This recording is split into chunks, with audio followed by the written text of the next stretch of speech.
Science Clear classes, and we have come with the new chapter is matter around us pure with the chapter 2 class 9 chapter 2 with the MCQ series detailed solution analysis for AMU JMI and BHU entrances.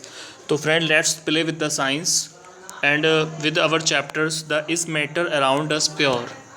Okay.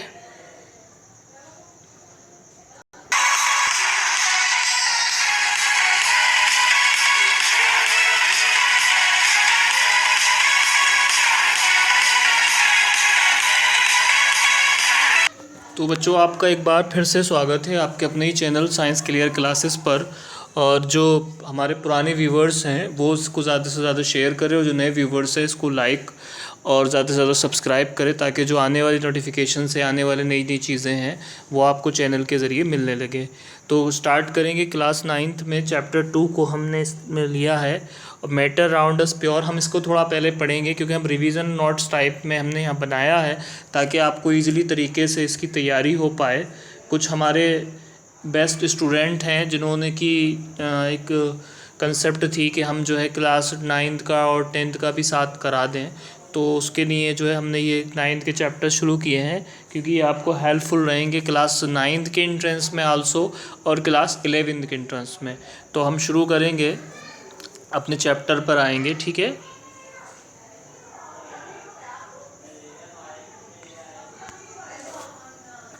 देखिए, हम start से शुरू करते हैं। कोई भी चीज़, everything, ठीक है, उसके दो पार्ट होते हैं। एक मैटर होता है उसका पार्ट, एक एनर्जी पार्ट होता है, ठीक है। अब मैटर को आप डिवाइड कर लीजिए दो पार्ट में। मैटर को डिवाइड करेंगे आप दो पार्ट में। कौन कौन से पार्ट हो जाएंगे मैटर के? एक पार्ट हो जाएगा मैटर का आपका सब्सटेंस। और सब्सटेंस जो होते हैं वो दो तरीके के होते हैं, प्योर सब्सटेंस और मिक्सचर सब्सटेंस। और प्योर सब्सटेंस में भी फिर जो है दो तरीके के होते हैं, एक एलिमेंट होते हैं और एक कंपाउंड होते हैं, ठीक है दोस्तों। अब हम समझेंगे प्योर सब्सटेंस में और मिक्सचर में क्या डिफरेंस है। Pure substance consist of a single type of substance, mixture consist of 2 और मोर सब्सटेंस। आप इसे समझिए, मैं आपको बोर्ड पे बता रहा हूँ ये कैसे होगा, ठीक है। ये आपके पास 2 गिलास हैं, ठीक है। आपने इसमें क्या किया, पानी लिया, ठीक है। और इसमें पानी के साथ आपने क्या करा, इसमें पानी के साथ आपने शुगर भी ले ली। तो ये जो होगा ये कहलाएगा प्योर सब्सटेंस। क्यों कहलाएगा प्योर? क्योंकि इसके अंदर केवल पानी है।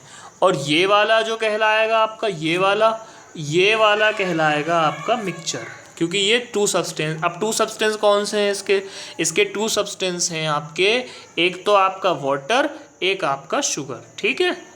नेक्स्ट दूसरा पॉइंट कह रहा था, pure substance can not be separated into other substances by physical method. जो प्योर सब्सटेंस होते हैं उनको सेपरेट नहीं किया जा सकता क्योंकि फिजिकल मेथड से। Mixture can be separated into compounds component by physical method. आपको किसी ने पानी में रेता मिला के दे दिया, ठीक है, सैंड मिला के दे दी। आप क्या करिए, सैंड जो है थोड़ा सा उसको हिलाइए, फिर हिला के जो है सेटल करेंगे, तो सेटल करके जो रेता होगा वो नीचे बैठने लगेगा और पानी ऊपर आ जाएगा। That is why mixture is can be separated by physical methods, ठीक है। Mixture by separated by physical method. आप इस पॉइंट को याद रखिएगा खास तौर से, इस पॉइंट को बहुत अच्छे से याद रखिएगा कि mixture can be separated into its chemical components by physical methods. उसके बाद तीसरा पॉइंट लेंगे हम। तीसरा पॉइंट है हमारे पास में, pure substance has its own definite properties, ठीक है, but mixture has not definite properties. Mixture के पास में डेफिनेट प्रॉपर्टीज़ नहीं होती हैं। उसके बाद लेंगे, आगे आ जाएंगे थोड़ा सा। अब बात करेंगे मिक्सचर के टाइप्स की, ठीक है। इसके लिए हमें थोड़ा सा सॉलिड में होता है मिक्सचर, लिक्विड का मिक्सचर होता है और गैस का मिक्सचर होता है। हम बहुत आसानी से इसको समझेंगे। देखिए, 3 तरह के मिक्सचर होंगे आपके पास यहाँ पे। कितने तरह के हो जाएंगे? यहाँ हो जाएंगे 3 तरह के। सबसे पहले आप देख रहे होंगे, आपको दिख रहा है साल्ट एंड शुगर, सॉलिड का मिक्सचर। साल्ट एंड वाटर, ये लिक्विड में मिक्सचर हो गया।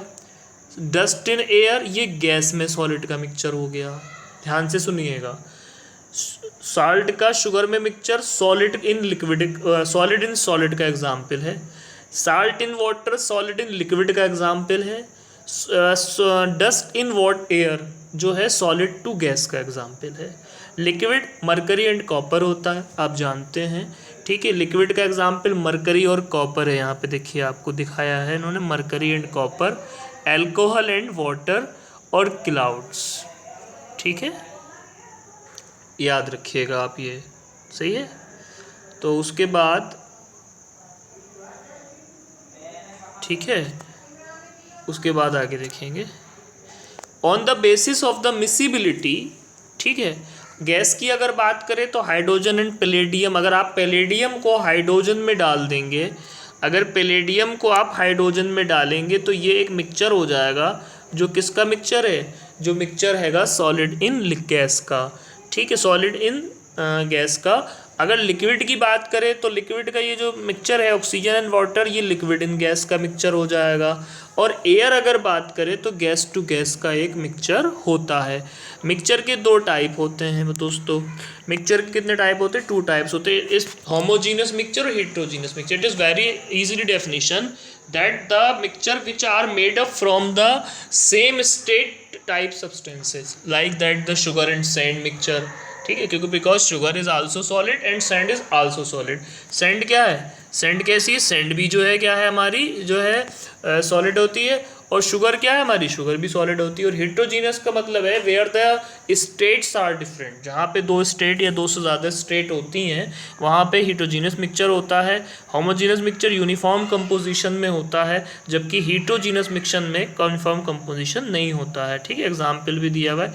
उसके बाद मोस्ट इंपॉर्टेंट इस चैप्टर में जो चीज़ है वो है separating the component of a mixture. देखिए पहले ज़माने में भी हैंड पिकिंग होती थी। देखिए कुछ मेथड है जिसमें सिंपल मेथड की सबसे पहले हम बात करेंगे।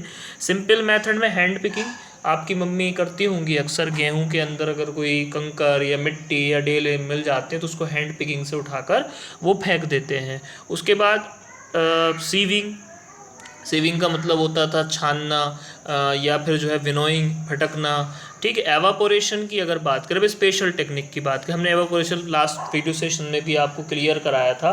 एवापोरेशन क्या था, एवापोरेशन का मतलब होता है जब सरफेस का जो वाटर होता है, किसी वाटर लेवल का जो सरफेस होता है वो गर्मी पाके गर्म होकर अपनी जगह से क्या करता है, वहाँ से वाटर टू गैस की फॉर्म में पहुँच जाता है, यानी वाटर वेपर की फॉर्म में पहुँच जाता है, इसे एवापोरेशन कहते हैं। और इससे आप क्या कर सकते हैं, यहाँ आपको ये समझना है, a mixture of salt and water और sugar and water.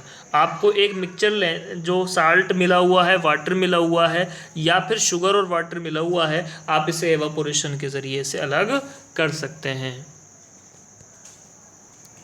Friends, we are doing a chapter 2 from the class 9th is matter around us pure. We should take a break because every study makes unable to comfortably, ठीक है, हम किसी भी चीज़ को comfortably सीख सकते हैं। तो एक छोटा सा ब्रेक था आपके स्टडी के बीच में, फिर से हम वहीं पहुँचेंगे। उसके बाद सेंट्रीफ्यूजेशन की बात करेंगे। सेंट्रीफ्यूजेशन क्या होता है, देखिए सेंट्रीफ्यूजेशन आपको यहाँ दिख रहा है, थोड़ा सा ध्यान से देखिएगा। सेंट्रीफ्यूजेशन का मतलब होता है butter from curd fine mud particle suspended in water, यानी कहने का मतलब ये है कि जो आप कर्ड से बटर निकालते हो, आपकी मम्मी दूध को मथती होंगी घी बनाने के लिए, वो सब इसी प्रोसेस से निकाला जाता है। सेंट्रीफ्यूजेशन प्रोसेस वॉशिंग मशीन में भी यूज़ होती है, क्योंकि जो मैल होता है वो एक तरफ को बैठना शुरू हो जाता है। मैं आपको बोर्ड पे दिखा रहा हूँ करके, आप बोर्ड पे देखेंगे अभी ये करके, ठीक है, मैं बोर्ड पे दिखा रहा हूँ आपको। वॉशिंग मशीन में आप लोग देखे होंगे किस तरीके से लीवर लगा होता है, क्या लगा होता है, लीवर लगा होता है। आपकी मम्मी यहाँ पे कपड़े डालती हैं, यहाँ कपड़े डालती हैं और यहाँ कपड़े डालती हैं, ठीक है, आपकी मम्मी यहाँ पे कपड़े डालती हैं, ठीक है। तो क्या होता है यहाँ पर, ये क्या करते हैं, इसको घुमाता है, तो आपके पास 2 चीज़ें होती है, एक होती है डस्ट, क्या होती है, डस्ट, और आपके पास दूसरी चीज़ जो यहाँ पे होती है वो होता है वाटर या फेटली जो होती है, फेट चिकनाई के डब्बे होते हैं। तो ये तीनों चीज़ें सेंट्रीफ्यूजन अपनाती हैं। क्या अपनाती हैं? सेंट्रीफ्यूजन। यही प्रोसेस से आप दूध से क्रीम भी निकालते हैं, ठीक है। और डीकेंटेशन की अगर बात करें तो आपको दिख रहा होगा यहाँ पे, डीकेंटेशन में जो है आप सेपरेट फनल का इस्तेमाल पानी से तेल अलग करने के लिए इसका इस्तेमाल होता है। अगर सब्लिमेशन की बात करें तो कैम्फर फ्रॉम साल्ट। और अगर क्रोमेटोग्राफी का बात करें तो different pigments from an extract of flower petal. अगर आपको फ्लावर पेटल से डिफरेंट पिगमेंट के एक्सट्रैक्ट निकालना है तो आप क्रोमेटोग्राफी का इस्तेमाल करेंगे।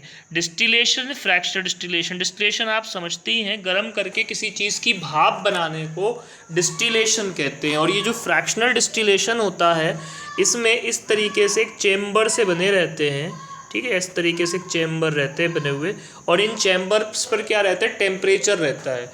इन चैम्बर्स पे जो टेम्परेचर रहता है उन टेम्परेचर के बेस पर उनको जो है अलग अलग कर लिया जाता है। मान लीजिए 60 डिग्री पर है, ये 70 डिग्री पर है, तो ये जो होगा ये फ्रैक्शनल डिस्टिलेशन में होगा। किस में होगा दोस्तों? फ्रैक्शनल डिस्टिलेशन, ठीक है।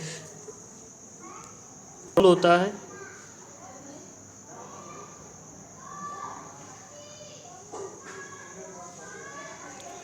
ठीक है। क्रोमेटोग्राफी हो गई, distillation, fracture distillation. Fracture distillation को मैं और समझा रहा हूँ आपको।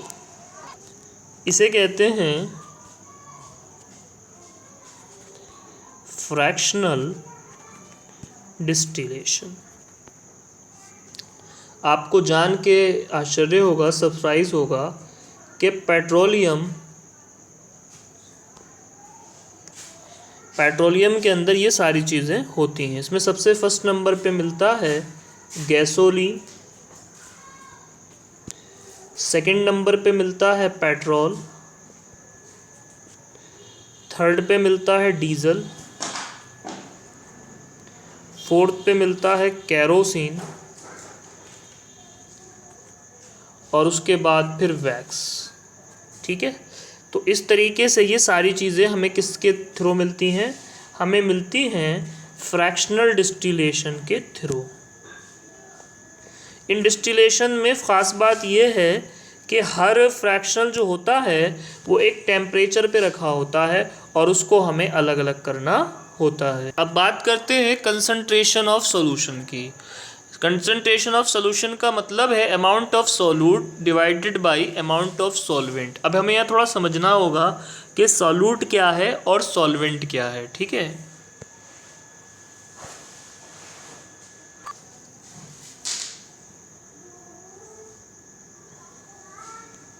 सपोज करिए इस गिलास में आपके पास में वाटर है,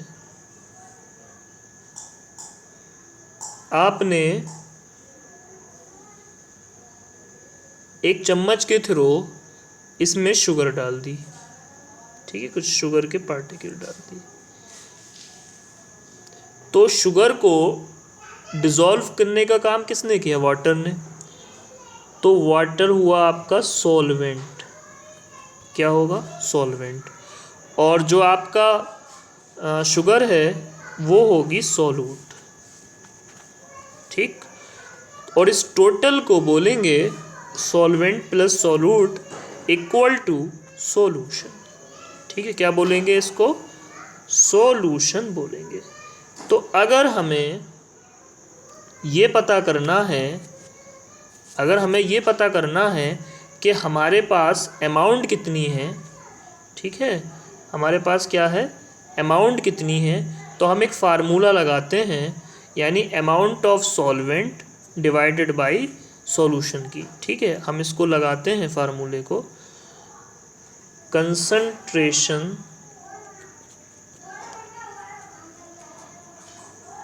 equal amount of solute divided by amount of solvent, ठीक। ये उन्होंने हमने नोट्स में भी दिखाया है इसे, ठीक है। अब बात करेंगे, नीचे आ जाएंगे तो मास परसेंटेज की बात करेंगे, ठीक है। मास परसेंटेज नीचे आपको दे रखी है, देखिए। तो हम देखते हैं हमारा जो मास ऑफ सॉल्यूट है, mass by mass percentage of solution जब निकालते हैं तो mass of solute divided by mass of solution into 100। Suppose करिए आपके पास है 100 ग्राम शुगर है। देखिए इसमें जो है टाइप्स ऑफ सॉल्यूशन आपको दिए गए हैं, आपके लिए 3 चीज़ें इसमें इंपॉर्टेंट हैं। 3 चीज़ें ये पढ़नी है कि आपको तीनों की कंपैरिजन करनी है। जैसे पहले की अगर ट्रू सॉल्यूशन की कंपैरिजन करें तो ये होमोजीनस होती है, अगर सोल की बात करें तो हेट्रोजीनस होता है, सस्पेंशन भी हेट्रोजीनस होता है। ट्रू सॉल्यूशन का जो साइज होता है 1 नैनोमीटर के बराबर होता है पार्टिकल का, 1 नैनोमीटर बराबर 10⁻⁹ मीटर। इसके अलावा अगर हम साइज ऑफ सॉल्यूट पार्टिकल्स की बात करें तो ये बिटवीन 1 नैनोमीटर से कितना होता है 1000 नैनोमीटर के बीच होता है। पार्टिकल्स जो है इसके पास हो जाते हैं फिल्टर पेपर से, लेकिन ट्रू सॉल्यूशन के जो पार्टिकल्स होते हैं वो पास नहीं होते हैं। सस्पेंशन में size of solid particle is more than 1000 nanometer होता है, लेकिन सस्पेंशन का जो पार्टिकल्स होते हैं वो भी पास नहीं हो सकते। ट्रू सॉल्यूशन स्टेबल होता है, सोल स्टेबल सेटल हो जाता है कॉन्फ़िगरेशन पे, सेंट्रीफ्यूजेशन पे सॉरी, और अनस्टेबल और सेटल डाउन खुद हो जाते हैं सस्पेंशन। एग्जाम्पल्स आपको याद रखने हैं। एग्जाम्पल्स क्या क्या हैं इसके, देखिए एग्जाम्पल दिखाई दे रहे हैं आपको। सॉल्यूशन ऑफ सोडियम क्लोराइड, अगर हम बात करें सॉल्यूशन ऑफ सोडियम क्लोराइड की, तो सॉल्यूशन ऑफ सोडियम क्लोराइड की अगर बात करें यानी नमक का पानी में, और मिल्क और फॉग इसका हैगा आपका सोल का, ठीक है, या फिर जो है कोलाइड का, muddy water, chalk and water, smoke in the air, ये सब इनके एग्जाम्पल हैं, ठीक है।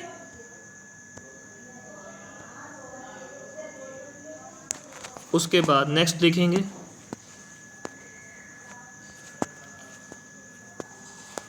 हमें यहाँ 2 टर्म समझना है, डिस्पर्स फेस और डिस्पर्सन मीडियम। ये आपके पास गिलास में दूध है, ठीक है, तो दूध जो होता है उसमें 2 चीज़ें होती हैं, एक वाटर, एक होती है फैट, ठीक। तो वाटर जो होता है में फैट होती है, तो फैट जो हुई वो हुई हमारी डिस्पर्जन मीडियम, यानी ये घुली हुई है, इसके अंदर डिस्पर्स्ड है। और वाटर हुआ आपका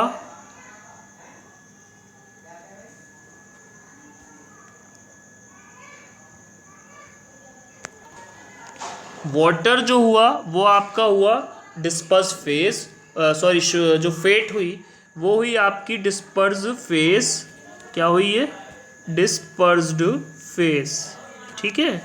और जो आपका वाटर है, ठीक है, ये आपका जो है डिस्पर्जन मीडियम है,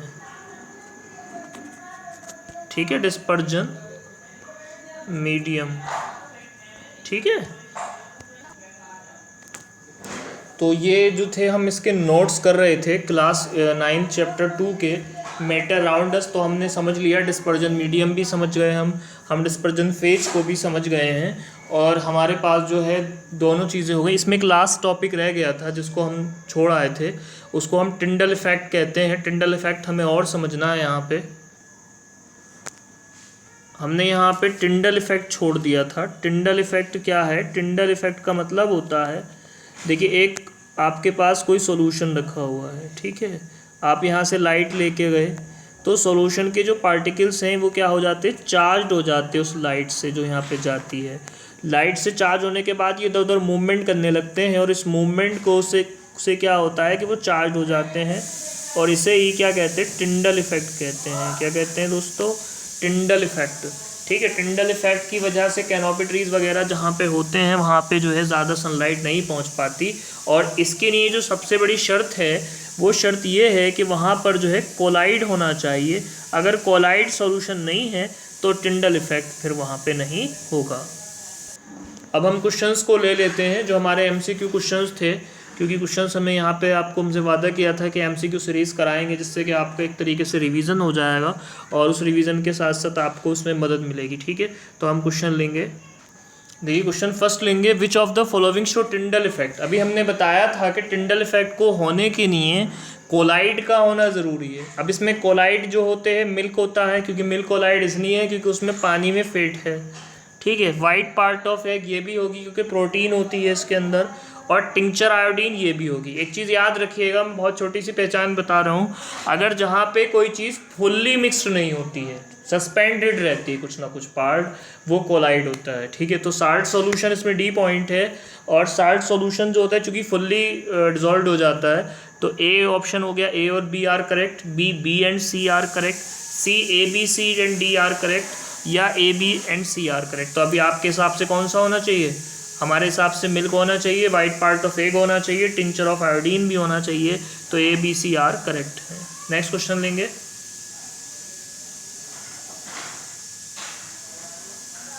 इन which of the following particle size is equal to greater than 100 nanometre, इनमें से किसका साइज 100 नैनोमीटर्स के बराबर या फिर बड़ा होता है? आपको याद होगा हमने जब अभी पीछे वीडियो सेशन में, आप पीछे बैक करके देखिएगा वीडियो को, वहाँ पे हमने एक टेबल बताई, उस टेबल में ट्रू सॉल्यूशन दिया था आपको, कोलाइड दिया था और सस्पेंशन दिया था। तो आपको याद होगा कि कोलाइड और जो सस्पेंशन होता है उनका ही साइज बड़ा होता है, क्योंकि उधर तो कितना होता है, उधर तो 1 नैनोमीटर होता है। तो CuSO4 प्लस वाटर ये नहीं हो सकता, mud plus water, alum plus water, sand plus water, इसलिए बी सी डी तीनों ऑप्शन बिल्कुल सही हैं। उसके बाद क्वेश्चन नंबर 3 ले लेंगे। How will you bring about the following separation alcohol from water? अगर हम कहें कि how will you bring about the following separation alcohol from water, आप एल्कोहल को पानी से कैसे अलग करोगे? ए ऑप्शन कह रहा है आपसे सब्लिमेशन से अलग करेंगे, बी सेंट्रीफ्यूजन से अलग करेंगे, और या फिर जो है आप अलग करोगे उसको फ्रैक्चरल डिस्टिलेशन से या सेपरेटिंग फनल से। तो हमें यहाँ पे आपको मालूम होना चाहिए कि हम उसको कैसे अलग कर सकते हैं। हम उसको अलग कर सकते हैं बाय फ्रैक्शनल डिस्टिलेशन से। कैसे अलग कर सकते हैं? क्योंकि जो पानी होगा और जो आपकी अल्कोहल होगी वो अलग अलग टेम्परेचर पर होगी, इसलिए जो राइट आंसर होगा यहाँ पे फ्रैक्शनल डिस्टिलेशन होगा आपका। फ्रैक्शनल डिस्टिलेशन इज बिल्कुल राइट होगा यहाँ पे, ठीक है। नेक्स्ट क्वेश्चन लेंगे।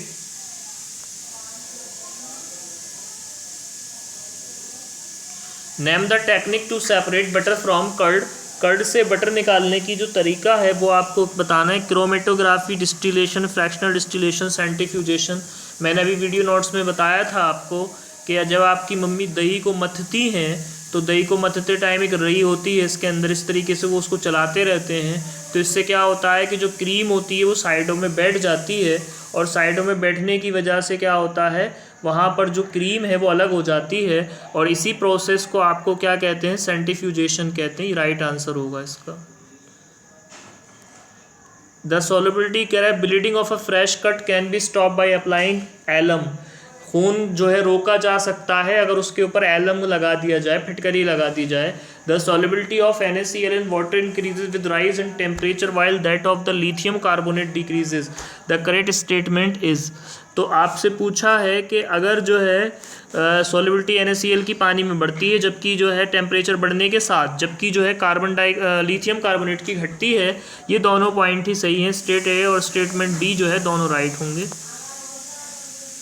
20 carat gold is pure element, heterogeneous mixture, homogeneous mixture, pure compound.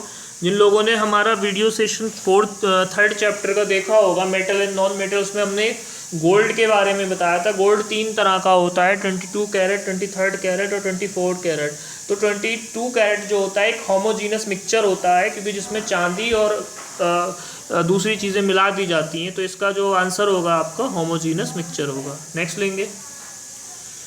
2 Mississippi liquid A and B are present in solution. The boiling point of A is 160 degrees Celsius and that of B is 90 degrees Celsius. Which of the following method is used to separate these two liquid? Filtration, decanation, fractional distillation, chromatography. आपको मैं एक trick बता रहा हूँ। जिस question में 2 temperature दे दिए जाएँ और उस पर पूछा जाए कि आप इसको कैसे अलग करोगे, तो आप वहाँ पर आंसर लगाएंगे फ्रैक्शनल डिस्टिलेशन। बिल्कुल राइट होगा ये। उसके बाद क्वेश्चन लेंगे। Which method is applied to separate the coloured material from floral pattern. अगर आपने वीडियो सेशन सही से देखा होगा तो आपको याद होना चाहिए कि हमने इसमें बताया था कि फ्लावर पेटल से अलग करने के लिए जिस कलर का इस्तेमाल किया जाता है, जो मेथड का इस्तेमाल किया जाता है, उस मेथड को आप क्या कहते हैं? क्रोमेटोग्राफी कहते हैं। आखिरी 9 क्वेश्चन लेंगे। NH4Cl is separated from NaCl Which one of the following method by dissolving the mixture in CS2, by heating the solid mixture in test tube, by moving the magnet dissolver, by dissolving in water and evaporation। ठीक है, तो इसका answer जो होगा वो होगा आपका bye dissolving in water, ठीक है, और एवापोरेशन के ज़रिए। ठीक, लास्ट क्वेश्चन लेंगे। What is the correct order of method you applied the separate component of a mixture NH4Cl common salt and sand? आप किस सही ऑर्डर का इस्तेमाल कर रहे हैं जिससे NH4 कॉमन साल्ट को और सेल्ट को निकाल के आप अलग कर सकते हैं? तो आप हम किससे कर सकेंगे? सब्लिमेशन, डिजॉल्विंग, फिल्ट्रेशन से। क्या कर सकते हैं? डिजॉल्विंग करेंगे पहले पानी में, फिल्ट्रेशन करेंगे, एवापोरेशन करेंगे और उसके बाद जो है सब्लिमेशन करेंगे। ठीक है, तो ये बिल्कुल इसका जो है राइट आंसर है। अब हम इन्हें प्रोसीड करेंगे, सबमिट करेंगे। तो ये सारे क्वेश्चंस आप जो है साइंस क्लियर क्लासेस पर कर रहे थे और उम्मीद करते हैं ये वीडियो सेशन आपको बहुत पसंद आया होगा। और अगर इसमें कोई कन्फ्यूजन है तो हमें कमेंट में लिखें और कमेंट में बताएं कि, और किसी भी तरह का जो वैल्यूएबल सजेशन हो उसके लिए आप हमारी तरफ से पूरा बहुत ज़्यादा जो है आभार रहेगा, वेलकम रहेगा इस बात के लिए कि आप हमें अपना वैल्यूएबल सजेशन देते हैं। So please like and share this video session to get the benefit to all person, and it is very necessary in lockdown to you should obey the all rules of lockdown, and this is very important for the AMU, JMI and BHU entrances for class 9 and for class 11. So thank you very much to watch the full video. A heartily thanks to all of you.